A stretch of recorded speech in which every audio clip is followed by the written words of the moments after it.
Have you ever moved into a new place and felt like something was off? Like the house didn't quite feel like yours, no matter how much you tried to make it home? That's exactly how Sarah felt when she moved into her first apartment after college. It was a small, two-bedroom house on the edge of a quiet suburban neighborhood.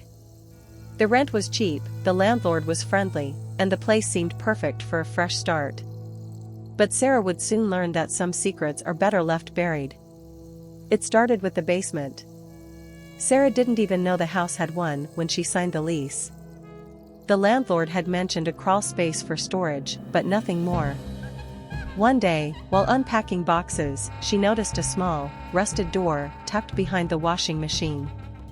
It was barely visible, hidden under a layer of dust and cobwebs. Curious, she pulled it open and found a set of narrow, creaky stairs leading down into darkness.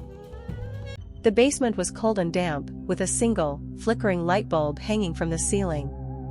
The walls were lined with old shelves, stacked with boxes and forgotten belongings. But what caught Sarah's attention was the far wall. It looked wrong. The bricks were uneven, as if someone had hastily patched it up.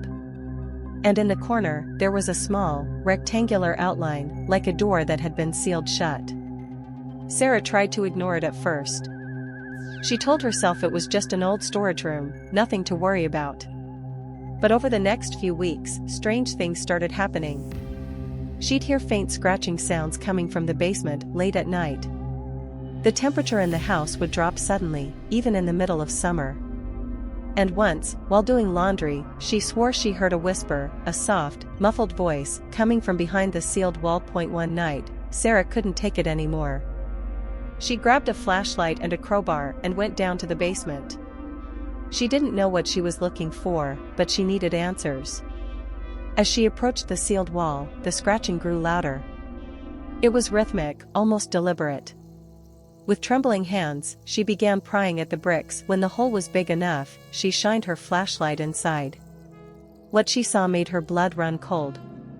It was a small, hidden room, barely big enough for a person to stand in. The walls were covered in scratches, deep gouges that looked like they'd been made by fingernails. And in the corner, there was a pile of old clothes, a pair of shoes, and a tattered journal. Sarah opened the journal and began to read.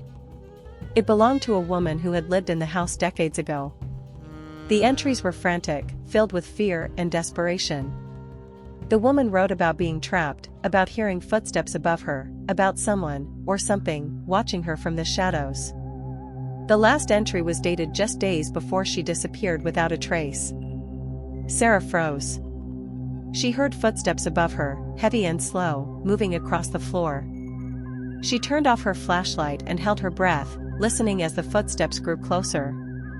Then, she heard it, a voice, faint but clear, calling her name from the top of the stairs.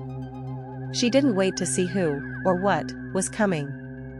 She dropped the journal and ran, slamming the basement door shut behind her. The next day, she moved out of the house and never went back. The police investigated, but they found nothing. The landlord claimed he had no knowledge of the hidden room, and the case was eventually closed. To this day, Sarah doesn't know who, or what, was in that house with her. But she still has nightmares about the whispers, the scratching, and the feeling of being watched from the shadows. And that's the thing about hidden rooms, they're not always empty. Sometimes, they hold secrets, and sometimes, those secrets don't stay buried.